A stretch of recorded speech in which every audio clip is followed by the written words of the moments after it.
మీ దెబ్బకు దయాకరం mind blank అయిపోయింది.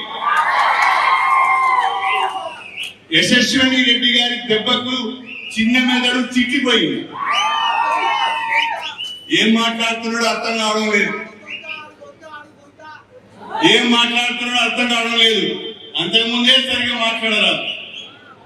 ఇక ఇప్పుడు ఈ దెబ్బలకు, ఝాన్సీ కొట్టిన దెబ్బకు, యశస్విని రెడ్డి కొట్టిన దెబ్బకు ఏం మాట్లాడాలో బిత్తిరి బిత్తిరి మాట్లాడుతున్నాడు. అంత అయోమయంగా మాట్లాడుతున్నాడు.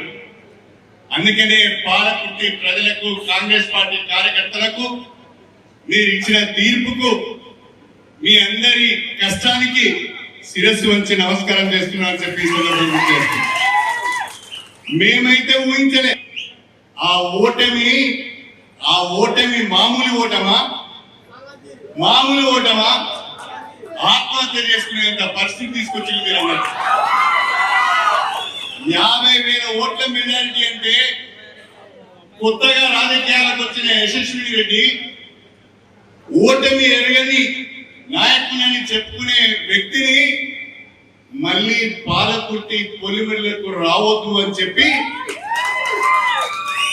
బ్రహ్మాండమైన గెలుపును మీరు యశస్విని గారికి ఇచ్చారు. నిజంగా మీ అందరికి కూడా హృదయపూర్వకంగా పేరున అభినందనలు తెలియజేస్తున్నాను, ధన్యవాదాలు తెలియజేస్తున్నాను.